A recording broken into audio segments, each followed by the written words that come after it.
Yeah, we're live. It's even before 7 o'clock. It is 3 minutes to spare.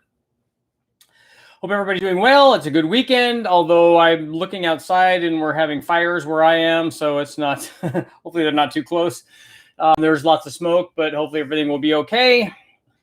Tonight we're going to talk about small block Chevys, and we can talk about boosted ones, and you can always talk about boost. So if you come in with any kind of question at all, you can ask whatever you want on any kind of boost. You want to talk about Offenhausers, I don't know a lot about them, but I think that they're awesome. If you want to talk about that, that's all fine, or Dodge 2.2s or whatever it is. Tonight, my discussion will be about small block Chevys, and we'll do a little bit of that. But obviously, any kind of question that you want to ask on any subject. Hopefully it's automotive related, so I might have a chance to answer it. I got a chance today to get on a conversation with David Vizard, and he reminded me that it has been, he said like 12 years since the last time we talked, which seems like forever, but you know, when we were talking, it seemed like I had just got off the phone with him. So it was awesome, and I hope that he's doing well. I jumped in on his live thing a little bit tonight. And, you know, he's amazing. He does great stuff. So I'm hopefully going to work with him. We talked about doing some things together. So maybe some Dodge heads, like maybe Magnum heads. Also, maybe, fingers crossed, a 2.2 liter Dodge Turbo head, which would be very interesting. So guys, chime in on that. Let me know what you think about that. I think having somebody with his talent to do stuff like that would just be amazing. And just to have him and his name associated with that, because the guy's brought so much to the industry, it's kind of awesome. But tonight, and if you guys haven't, please take a look at the video I have up. And hello to everybody who's here, Tim and Aaron and Aaron.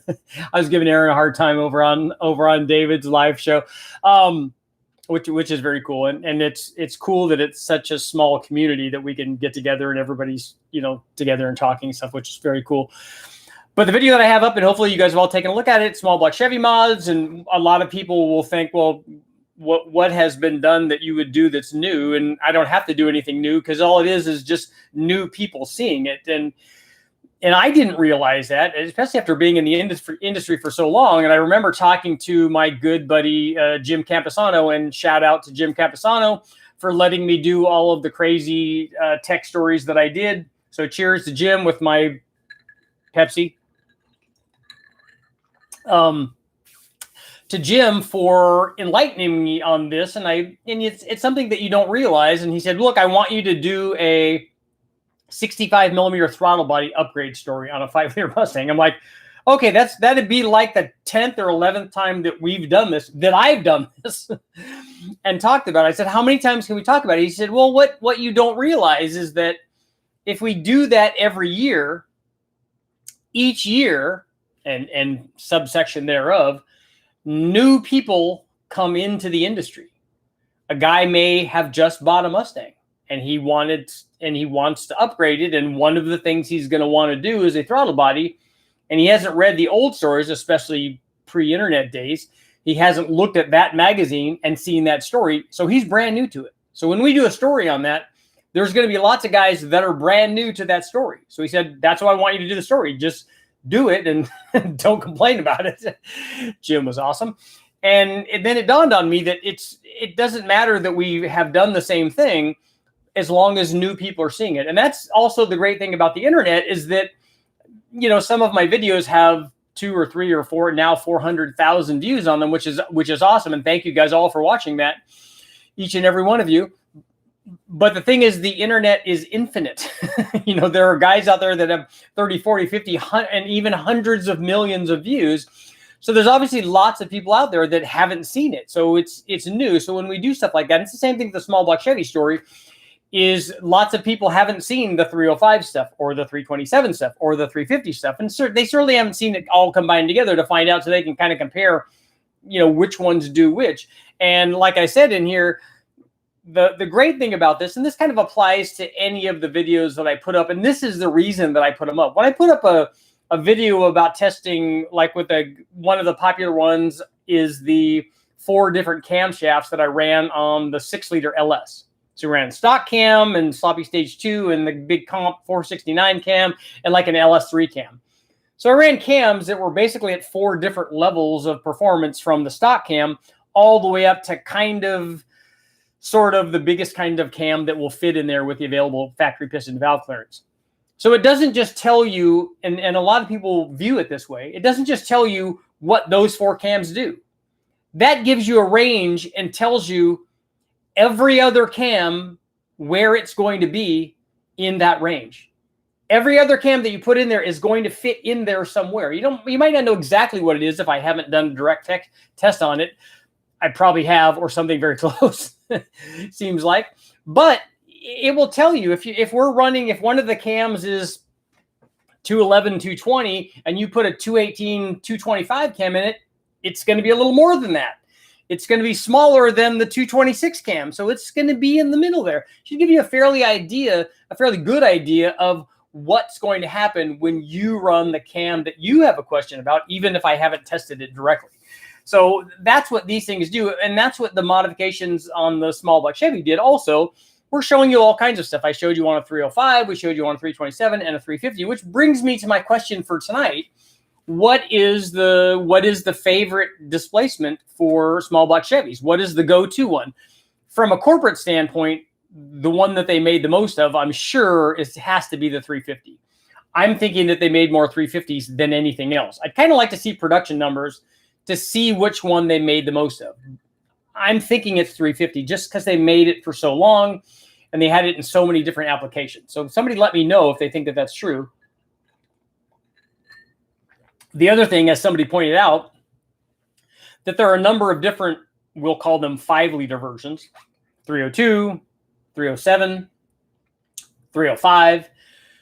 So how do all of those compare? And I know that everybody wants to talk about bore and stroke, but I don't really think that that's going to do anything.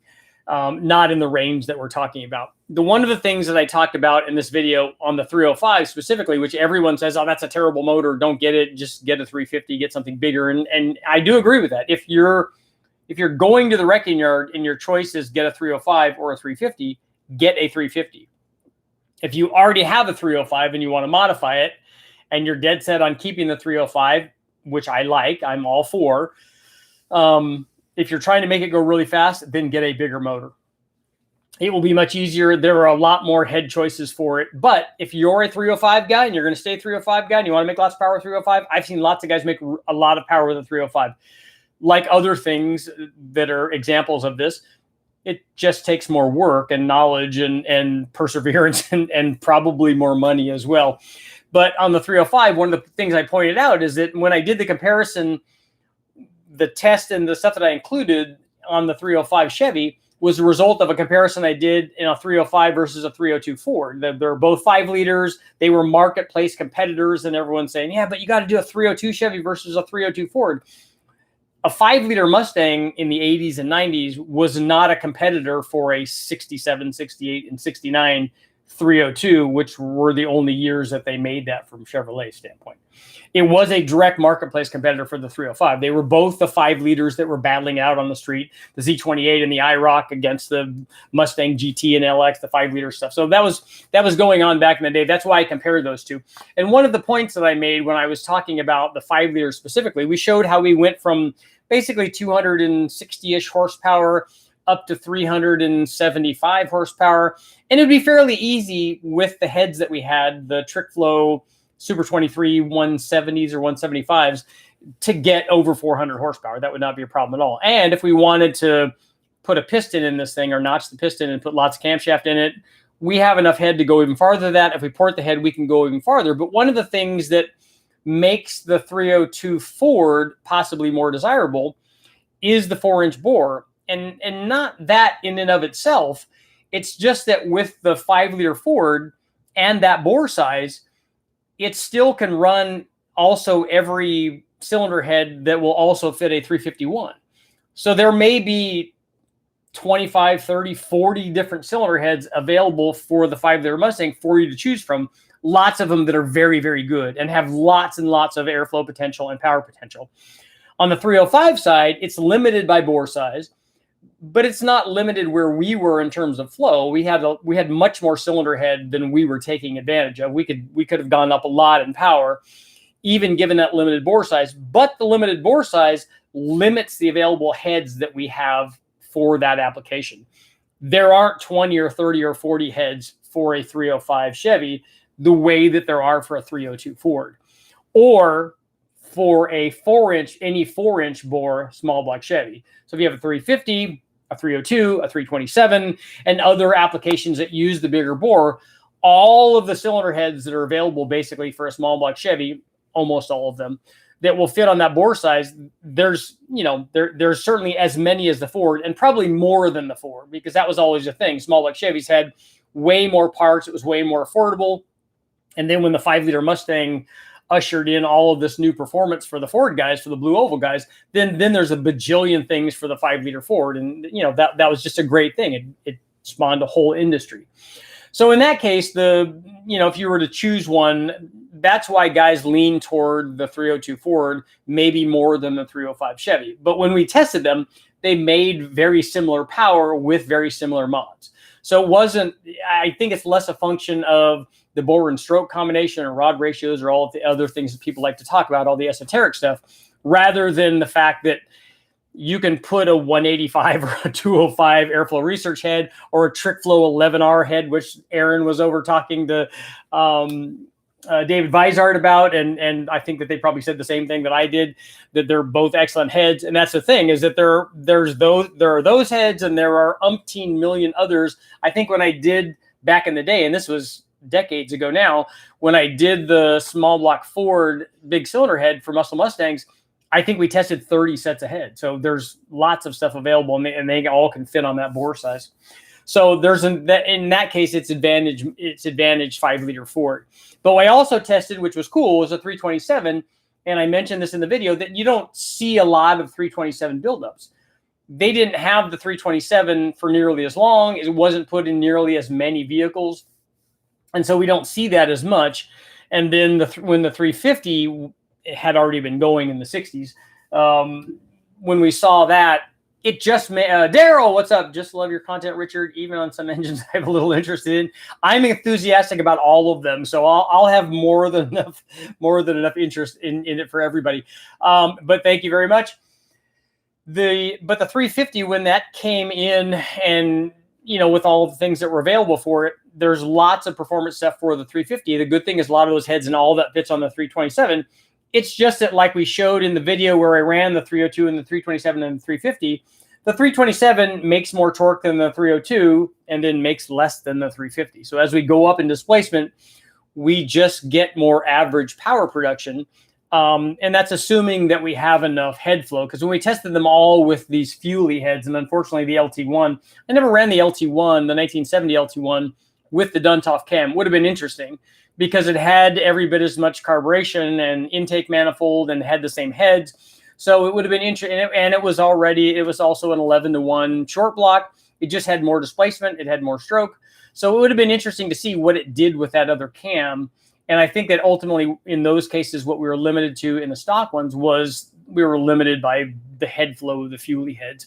And then when we upgraded the 327, it made a lot of power. We did a lot of stuff to it. We put a really good, one of the things, and I don't even know if I mentioned this in the video, we put a really good Moroso oiling system on it because we knew we were going to rev it. So the Moroso oil pan was very good. It had an integrated windage tray and stuff. So that was all really good stuff and important on a high revving small block. But what we did to the power side of it was we put Airflow Research L98 heads on it. We put a camshaft in that actually had less duration than the Duntov cam that came out of it, because it started out as an original 365 horse 327. So we took that Duntov cam out and put in a modern comp, still a hydraulic or a solid flat tappet cam, so not even a hydraulic roller or anything.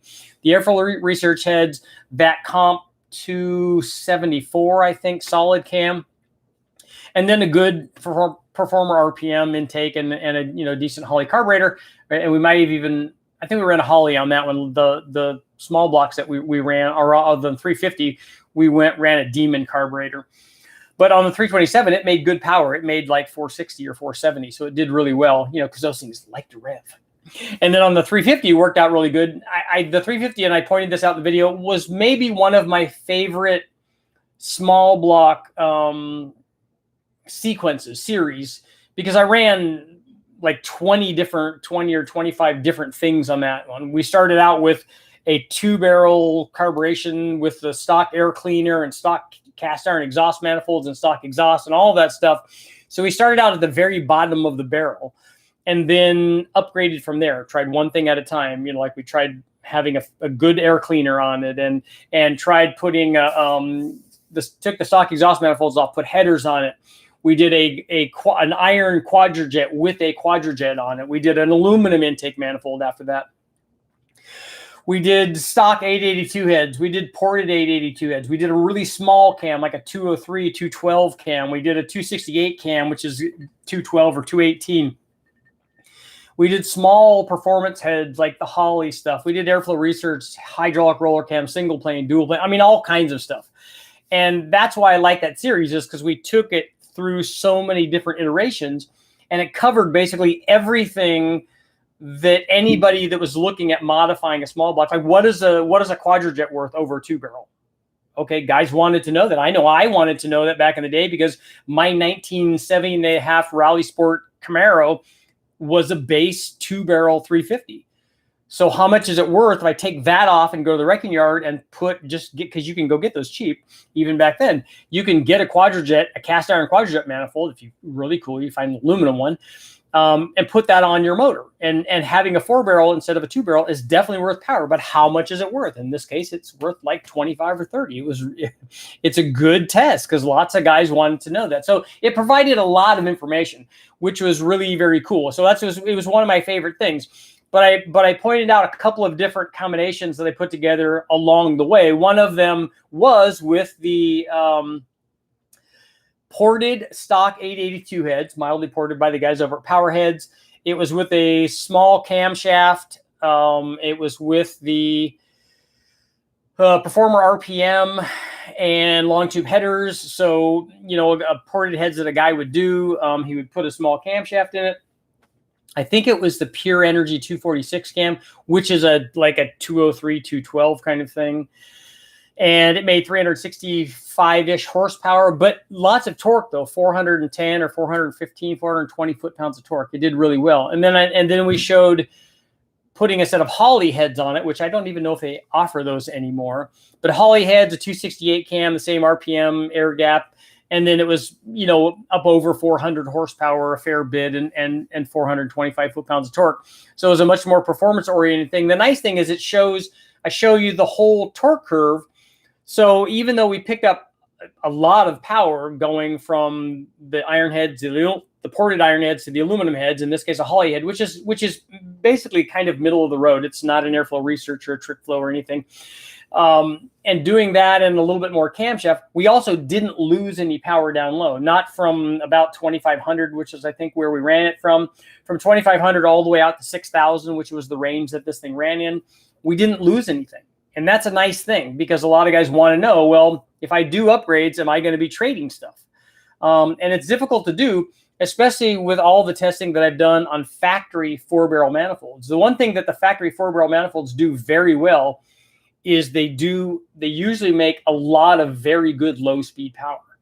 And then a lot of times when we do a Y-end or other kind of aluminum 4-barrel, sometimes and I've seen this a lot on the Ford stuff especially, we lose low-speed power on the intake manifold upgrade. We lose power from 2,000 to 3,000 or so, let's say. Then the other one, the aluminum manifold, then picks up power after that.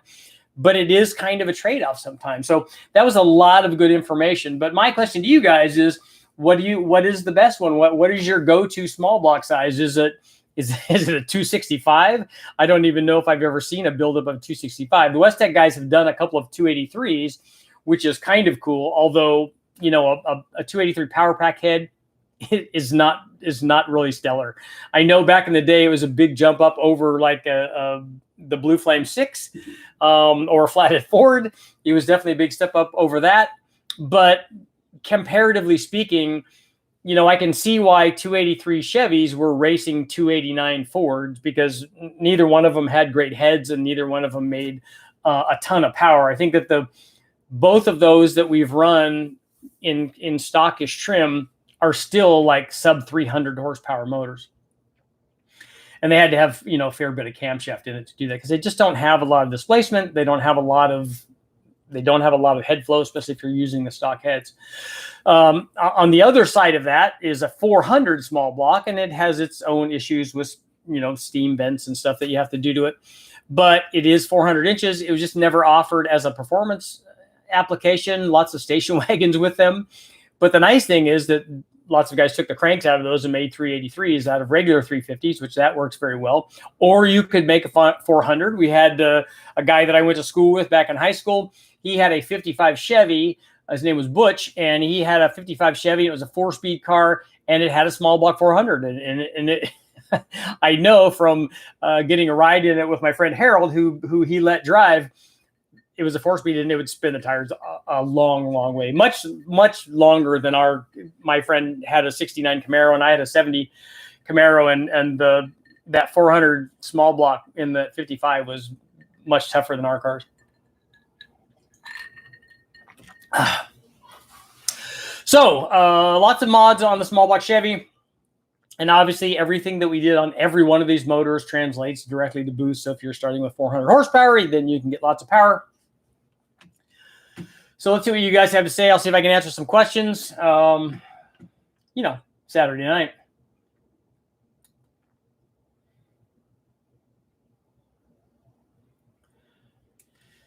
Let's see. Dean, you're talking about fuelie heads I saw here back here. Let me see.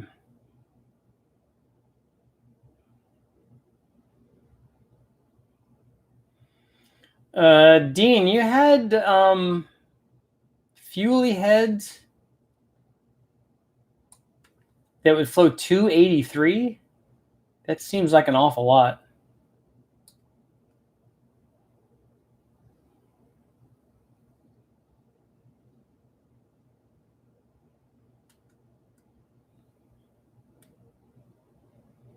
.326-degree Duntov cams, or 326-degree.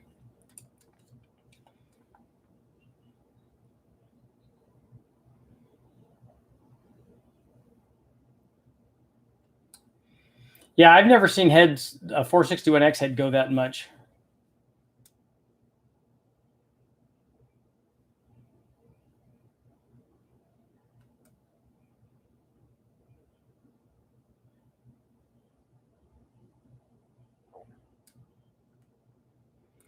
Tim, you're about to do a 265?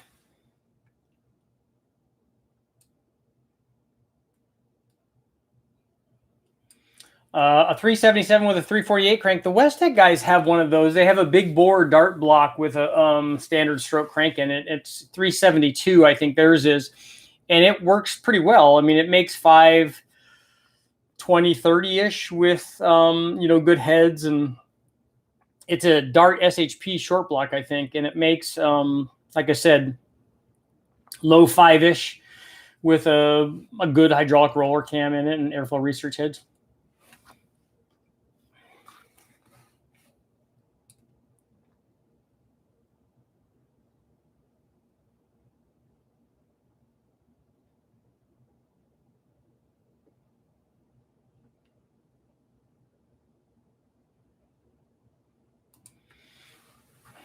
The Vauxhalls, I remember those. I remember in the Road and Track Top Speed Shootout that I went to, the year that we did the Mustang, there was a Vauxhall that was a turbo one, and it went 175 or something miles an hour.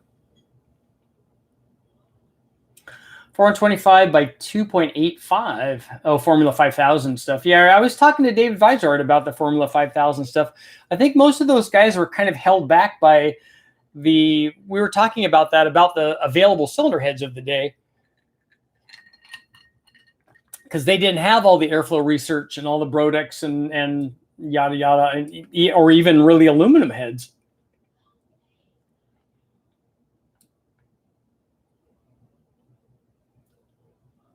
Tom, 427 small block with 230cc heads seems better and a 434 with 245 per cubic inch. I believe the best combo I've ever put together was a 406 with Patriot 215 heads.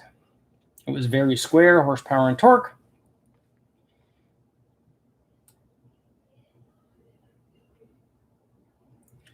Richard, do you know what years the Gen 6 454s are? Yes, they're 96, 97, 98, and 99. And maybe they go to 2000, but I thought 2000 is when they switched over to the 496.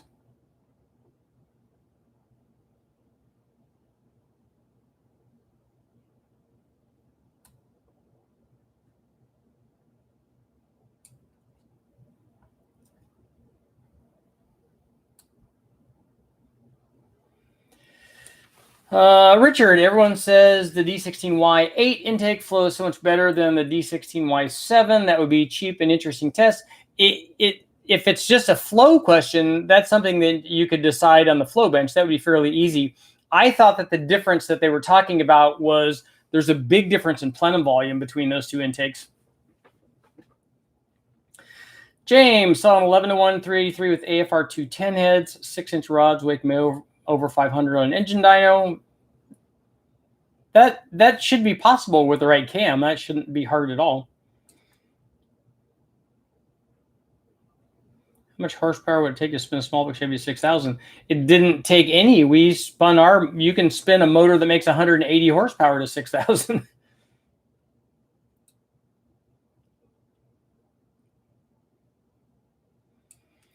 An electric turbo supercharger, I haven't. I mean, the stuff that they use in Formula One is good, but not the ones that they sell on eBay. Right now, I don't have a Ford V10 project. Will a single carb tunnel ram make more torque than a dual plane on a 283? Maybe. It has better runner length. I think that it depends on where you want it to make. It'll probably make more peak torque. The dual plane might be a little bit better way down low. I need to go pick at NASCAR wrecking yards. That would be very cool. Or Formula One or Pro Stock or any of those would be good. I'd love to get a cast iron D16 block made. You don't need that. Have you done a long rod versus a short rod video? I have not. Would you ever 3D print an aluminum head, or at least print in plastic for port flow testing? I think if I was going to do that, I just wouldn't print the whole head. I would just print one port. In fact, if anybody out there, does anybody out there have a Dodge 360 Magnum head? If you do, send me an email, and especially if you're back on the East Coast, because I want to get one over to David Vizard. But what we want to do is cut it. We want to saw it, not in half, but just cut one of the ports off and send him just a small chunk of the head. So if it's a throwaway head, that would be even better. We just want to send him one small part of it. I can do it at West Tech and do it. But if somebody else has one that's closer to, he's back in the Mooresville area. So if you have something like that, let me know. I'll even pay to have it done. Yes, I've heard of Engine Quest heads. We've run them on a number of different things. 357 small block Ford with a turbo, solid roller, or hydraulic roller for my drag race. What RPM are you running, Joseph? I would, on a small block Ford, I would tend more toward a solid roller if you're running RPM with it, if you're running more than 7,000 or 7,500. Have you tried the Oxnard junkyard? I don't think I have. Edward, can you talk about static versus dynamic compression? One of them is just the measured compression ratio. The static compression ratio is just the measured compression ratio. And then dynamic brings into account the cam timing. So basically what it means is with a milder cam and a given static compression, you will have a higher dynamic compression than you will if you put wilder cam timing in it.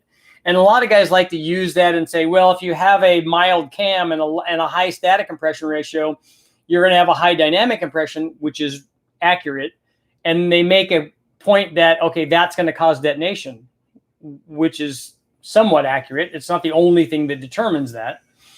But it's also why when you have really wild cam timing, that guys add static compression to help build dynamic compression. Really, they're fancy words. What they're doing is when you put wild cam timing in a motor, you're going to lose a lot of low-speed power, low and mid-range power. You're going to pick it up at the top because you have lots of cam timing up there. Hopefully, you're combining that with good cylinder heads in a single-plane intake manifold or a short-runner EFI manifold, and all that's going to work good up here. But down low, you're going to lose stuff. So what they do is fill that in with added static compression.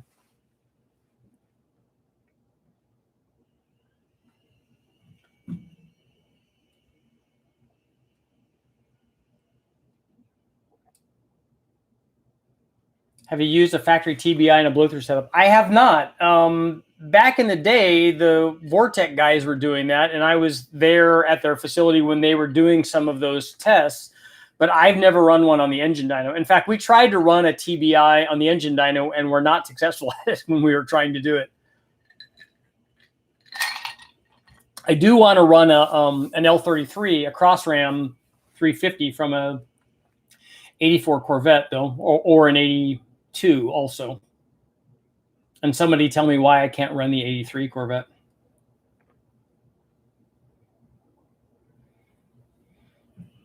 Dean, RHS EQ heads flowed 283 at 700 lift on early 1785 castings made in New Zealand, same as the best modified fuelies. So were those small block Chevy heads in? Were those like pro top line stuff? Was that same group?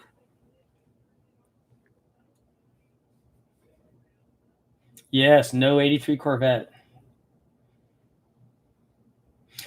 I explained that situation to my sons, so they use that reference all the time. That's like an 83 Corvette, huh? I'm like, yes.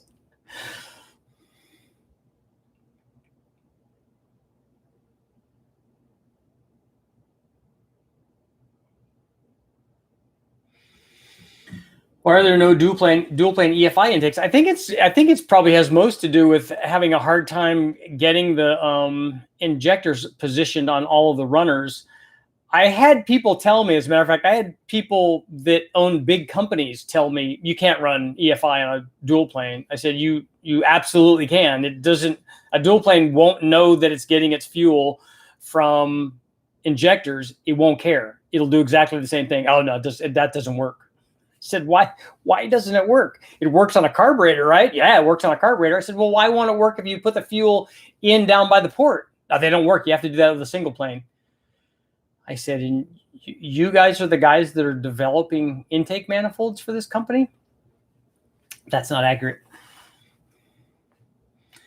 Do you have a favorite generation of LS series? So like Gen 3 or Gen 4 or Gen 5 is LT technically. Kindness these days is rare as 83 Corvette. See, that's good. I think also honesty and common sense probably go along with that too.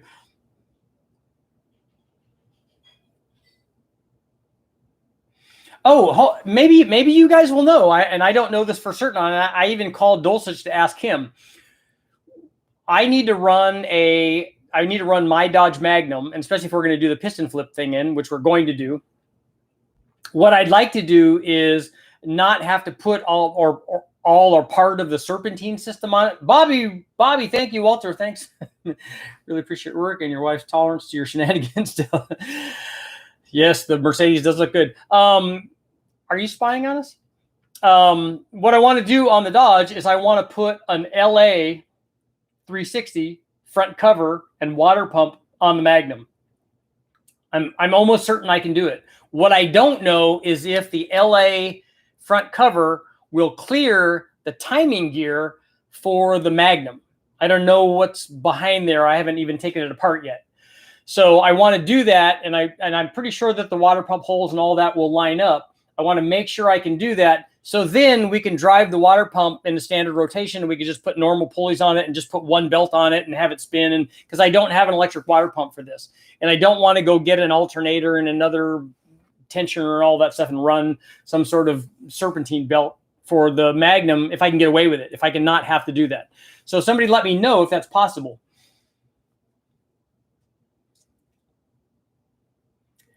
Andy, will you ever run AFR 265 heads on a stock Gen 5 454? No, because you're not gonna take advantage of what those heads have to offer on a stock Gen 5 454. It has a tiny little camshaft in it. I mean, it's a 330 horsepower motor when you have a dual plane on a stock Gen 5 454.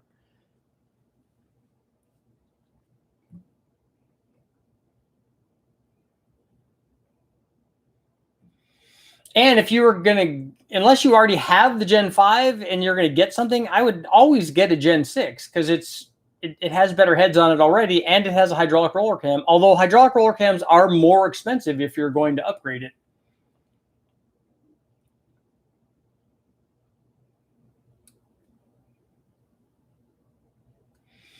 I actually have, and I may still have it. I may have given it back. I don't remember. But Speedmaster made a big block dual plane with injector ports in it. The problem is the intake manifold didn't fit on the big block. It didn't fit on the heads. Maybe because they had, and I can't remember the whole thing now. I thought that the thing was not machined properly, or it might have been that the heads that we had on it had the valve cover rails that hung over. Maybe something was not right with being able to put it on, but it had the fuel rail and it had the ports and had all that stuff. But I remember it just didn't fit.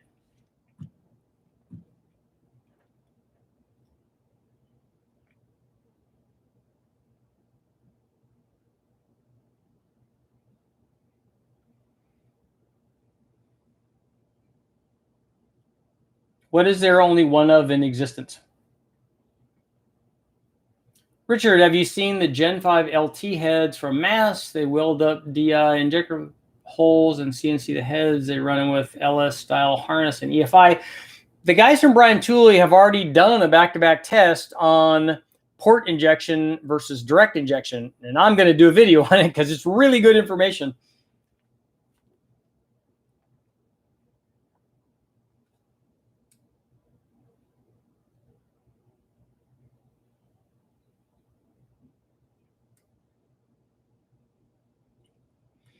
ProCharge Mopar, there you go, come through. Magnum has a shorter snout and no fuel pump eccentric. Yeah, and I don't care. We don't care about that because we're not running fuel pumps, so I don't care about the cam part of it. I just want to make sure that the cover will go over whatever. I don't know if the chain thickness is different or anything.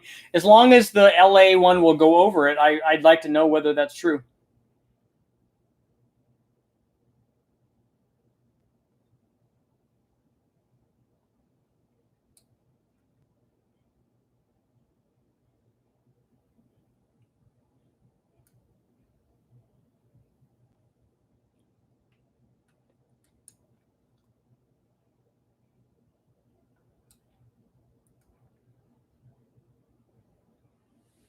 How long till there's a new GM big block?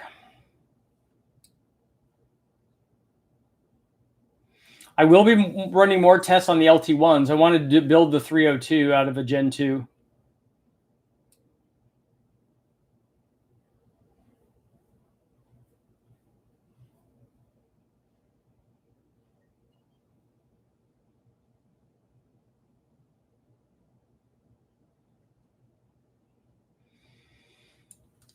Tim, how is there an 83 Corvette in the museum?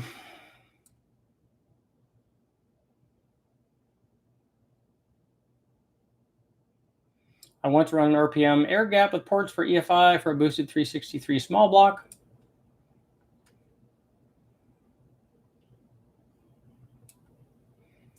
What's your opinion on Uncle Tony's refurbished lifter situation? I haven't watched that video yet, so I don't know what they're talking about the refurbished lifters.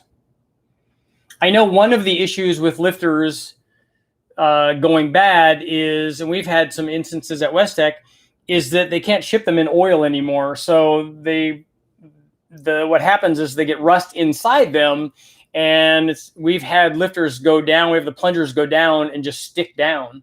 Sometimes you can take them out and tap on them and it comes back up. But then do you have confidence that it's going to keep doing that? I don't know that I do.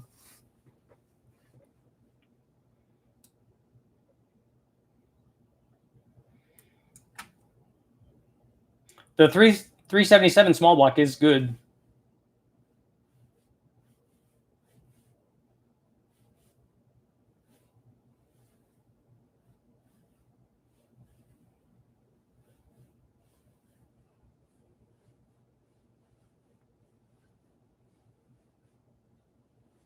Yeah, Andy, I don't know. I don't have a feel for that. I would suspect that they would be that much more.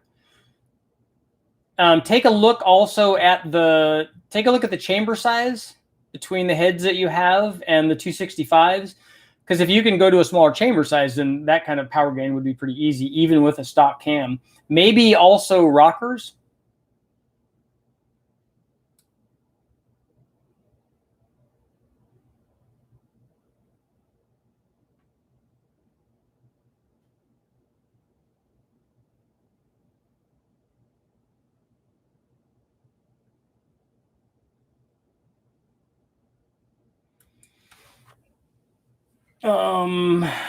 So Tim, he was running stock 340 springs with 550 lift hydraulic roller.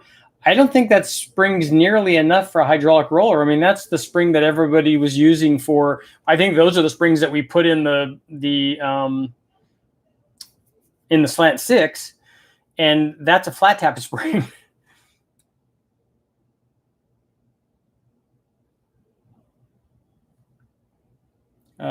CIS carry. I'm going to see what you were talking about. I just didn't see the explanation.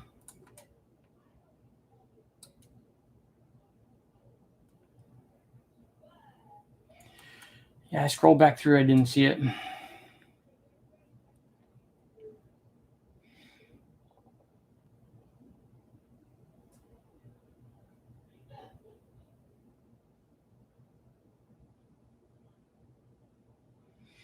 Yes, the 8.1s are definitely different. And there are a few things for them. Obviously, the Raylar stuff. So you're considering swapping an Audi W12 engine in a 71 Nova? That sounds like a perfect application.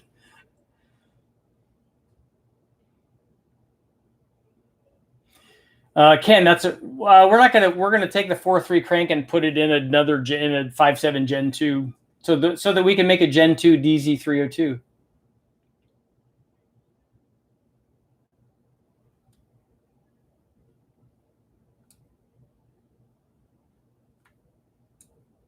Oh, they were RPO chassis. Okay.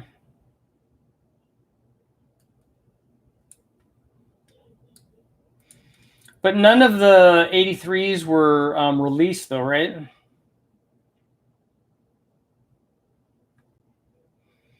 Michael, you can help a lack of low-speed power with more stall.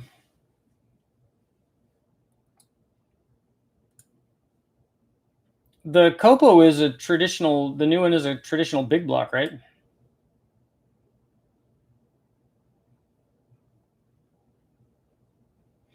I've seen the Mercruiser stuff, the big block stuff that they have for boats. It's pretty impressive. Yeah, Tim, he's saying he spun his 302 with Gen 2 parts to 8,500 RPM. I'm not worried about the cast crank. I've actually never broken one of those.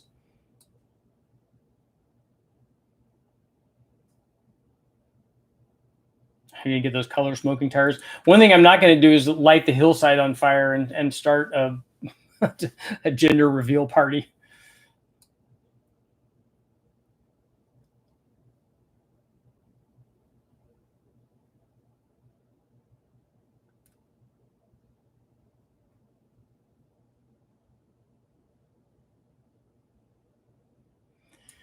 What's a good carburetor for my 4.3 V6 91 Edelbrock? But then you should put an Edelbrock carburetor on it. I think that's what we ran on the 4.3 that I did for my buddy's boat, and it works really good.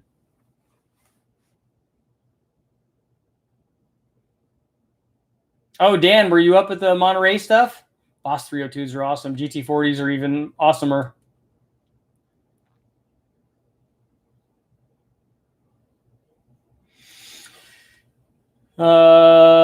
Mr. Misecast, thank you. And you're right. You can't always just try to make 1,000,000 horsepower, and that's why I put that stuff in there, because there's actually more guys doing that than there are doing 1,500 horsepower LSs.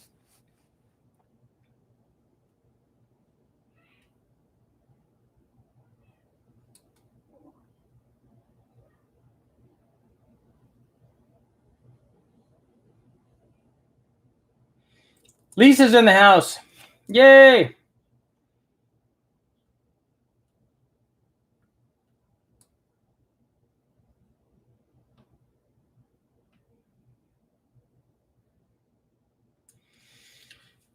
Andy, so Uncle Tony is saying that the lifter companies are refurbishing used lifters. So where are they getting them, from the wrecking yards or something? Where are they getting all these lifters?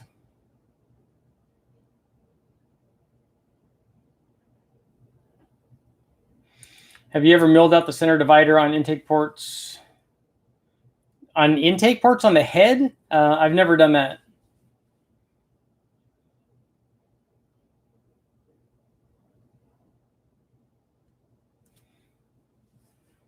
Yeah, I didn't, Dean. I didn't think that any of them were in. And even if one or two, or in this case 12 of them, went out into the public, you still don't see an 83 Corvette. so, and I wouldn't ever tell them that there were 12 of them anyway. I would just stand by my story that there aren't any of them.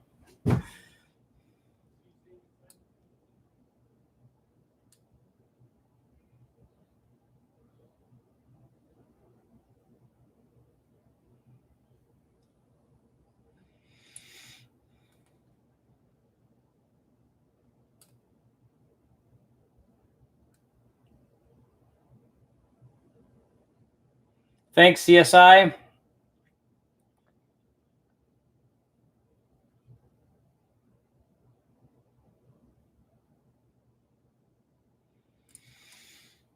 If you have a class rule, let's see, 310 inches and 9-to-1 compression. So it's, I think Trans Am back in the day was 310 inches.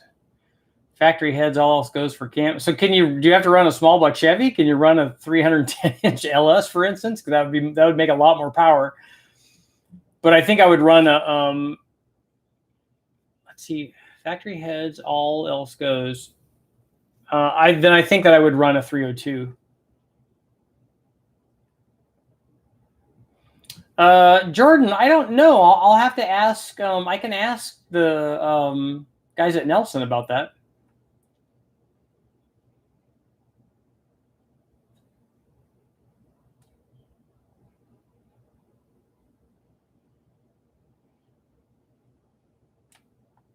I always behave. I mostly always behave. Lisa.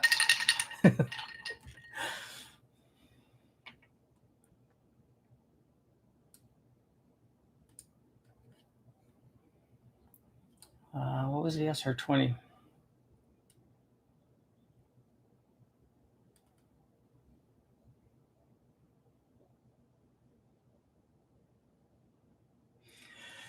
The clearances are really, really tight on a lifter.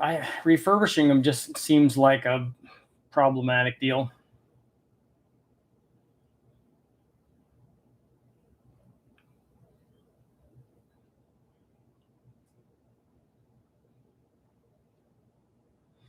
What to use for bearing clearances? We're normally in the 2 to like 2.5 or so, and then 2.8 or something like that for mains.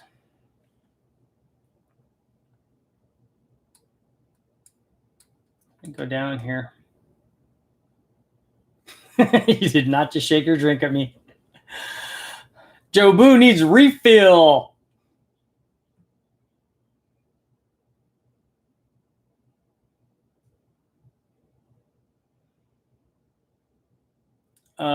Tim, Uncle Tony linked to a video claiming that all hydraulic flat tappet lifters are refurbished ones. The claim is that comp cams use junkyard lifters and grinds them convex and sells them as new. Yes, make sure to join Lisa and I for Horsepower Happy Hour. The next one, we'll let you guys know when we're going to do it. That's interesting, Tim. I'm going to have to ask the guys at Comp Cams. And apprise them of that.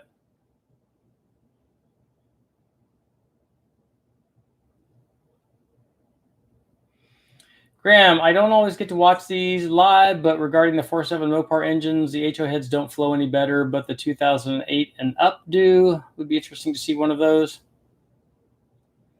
Pontiac Oldsmobile and Ford FEs are medium blocks. A Ford FE 427 and a 428 I count as a big block. I'm on the fence about a 390 or 352, and a 390 I'm just not sure about. I'm thinking that it's a big block.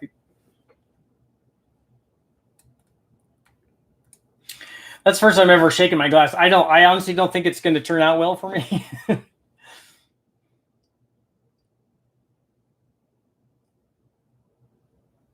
Yes, she is going to club me like a baby seal.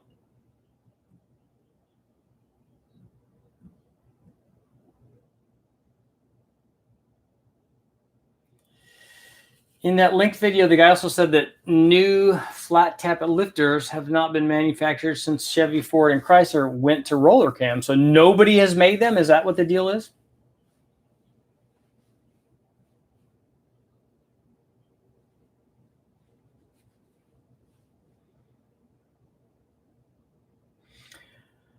Engineers never debate if the glass is half empty or half full. It's all the way empty. You know what the largest bore a small block Chevy is? It depends on what your definition of a small block Chevy is. They have altered bore spacing small block Chevys that can be really, really big.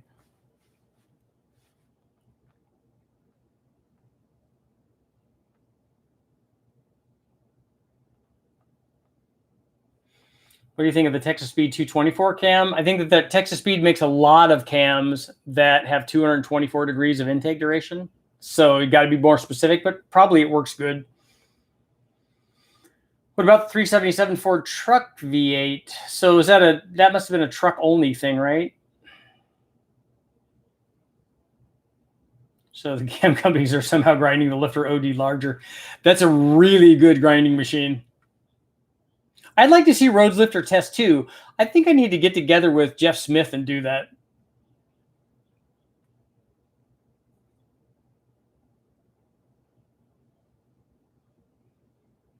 Oh, Tom is the one that did that video? Tom, you got to talk to me, man.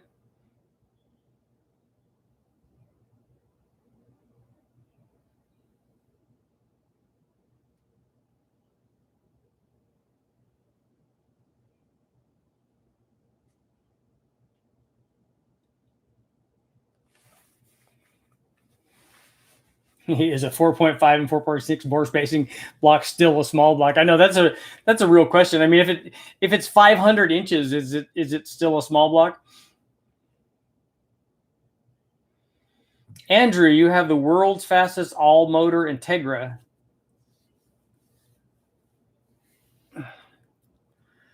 Look up TB Motorworks. So if you already have the world's fastest all-motor Integra, is it an all-motor? Like, what year is the Integra? Is it a 2.7 or 2.8 liter, 12,000 RPM K-series motor running on nitromethane? Because I think that's kind of what it has to be the fastest all-motor one, right?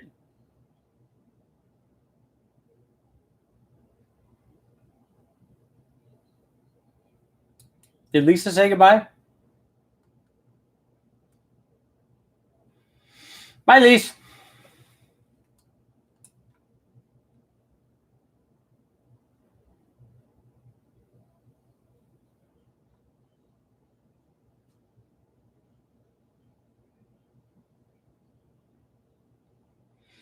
The performance engines is talking about the thumper cams. That's why they made them, so that they can have a cammy sound. But Billy Godbold knows what he's doing over there, and they don't just make sound; they also make power.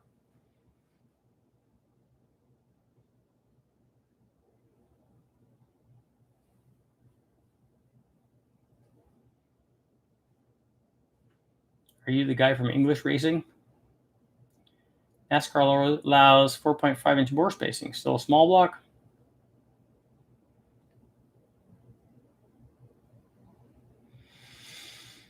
Adam, what was a 500 CFM on a 4.3 is not over carburation.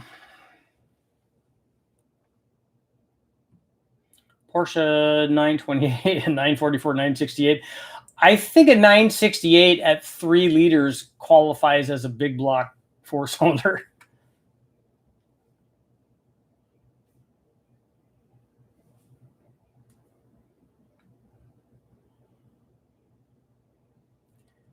I want to run nitromethane on my D16Y7 Civic along with a 4-barrel since the intake design.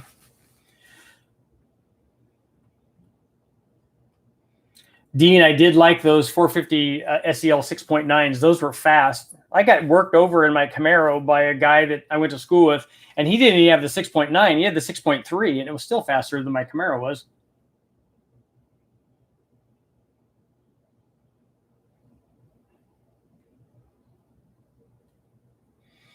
It's not unusual, Casey, for the inline 6-cylinders to have a resonance frequency at a given RPM. Take a look at I remember all of the guys were telling me about the 292 Chevy. Same thing. Oh, you're going to be able to feel it, and it's the same thing with the 4200 and probably all inline 6-cylinders.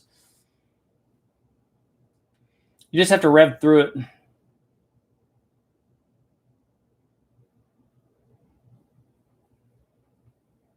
The 6.3 was pretty fast. I want to say it was like 300 horsepower or something. How many miles are on the truck? Mine's getting close to 300,000.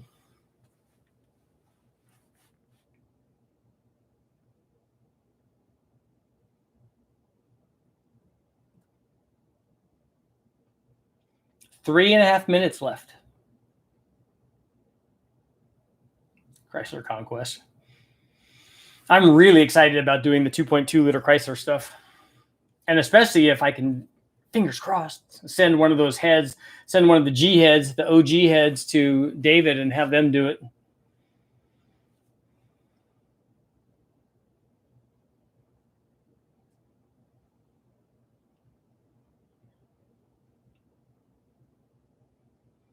Andrew, you just went 8.0s at Baron Drag Strip, the all-motor Integra. That is really fast. Verona, okay.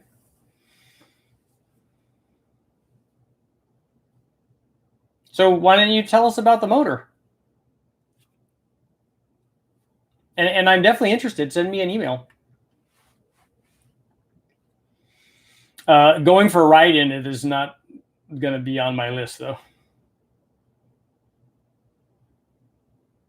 Performance engines, Richard, I wish you have elaborated on my Thumper question. Did we not say that they also make power? So you want a dyno test? The guys from Westech I think have tested Thumper cams. I never have.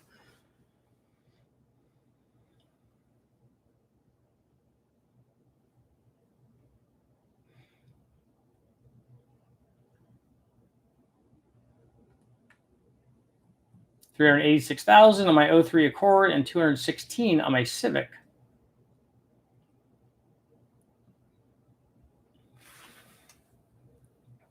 For you, Rich, I changed my channel branding. Well, why did you do that? Now CJ is the name of reference point.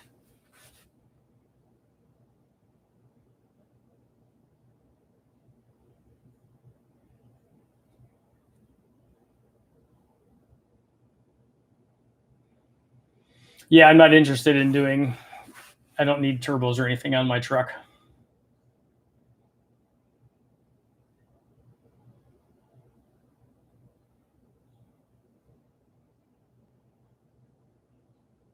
So, Dean, you think Porsche and Mercedes V8s copied Mopar? Worm, I know you say 317 heads are the worst. I actually don't think that. Every stock head you can make power with, they all flow enough to make. The 317 just has the biggest chamber, and it's not the greatest chamber either in terms of shape and power production. But lots of guys make 1 million horsepower with 317 heads. So you can certainly make 500 horsepower with a 317 heads on a 6-liter. You certainly can make 500 horsepower with a 224 cam.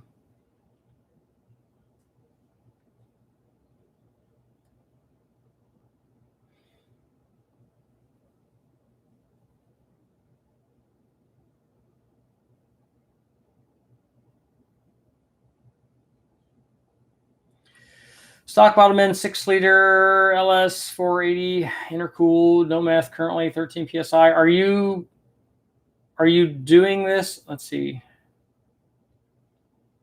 What fuel are you doing that on? And does it have ring gap? I would enjoy one. What I need is just to get the turbo Omni running, and then I'll be really, really happy. I've never done a 4-cylinder IHI motor. Overbuilt. Pop in and say hi. I was listening to church. Well, that's obviously more important. My Express fan needs a turbo.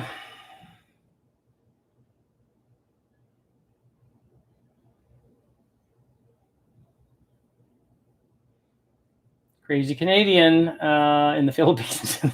that's a very long name. 800 wheel horsepower, 42 psi, Audi TT 20 valve, 1.8. Nice, stroked out the 2-liter, fully built, 11,000 RPM. That's like all of it.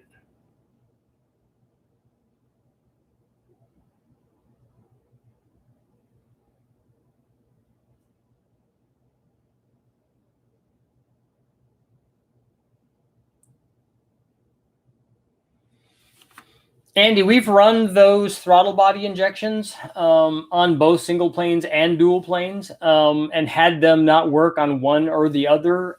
And from different ones, like we've tried the fast one and when MSD was making one and Holly was making one. And the reason that I don't like them is because they're not consistent. We've had instances where we're running them on the dyno and make a run and then go to make a backup run. And then all of a sudden it just goes to heck. And with no changes, nothing happened. We didn't do anything to it. We just made another run, and then it was unhappy. So you can't have that. It has to do the same thing every time. Otherwise, it's not worthwhile.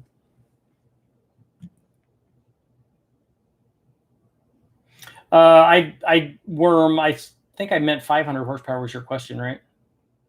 Yeah, 224 cam is not going to, if that was the question, if that's who I'm answering, 224 cam is not going to make 600. It will do it under boost.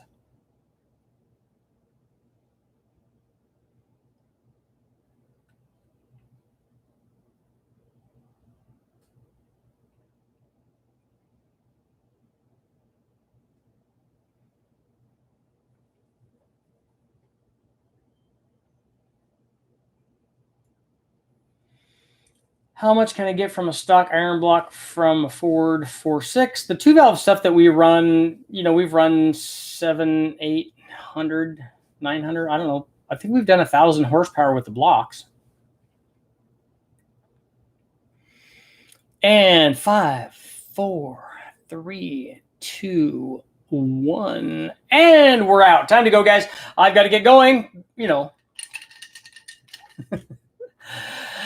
Thanks for showing up, everybody. I will see you guys all tomorrow. If you haven't, make sure to take a look at the video that I posted. What am I working on now? I think we're working on 4.8-liter torque stuff for towing. Sprint car motors are awesome.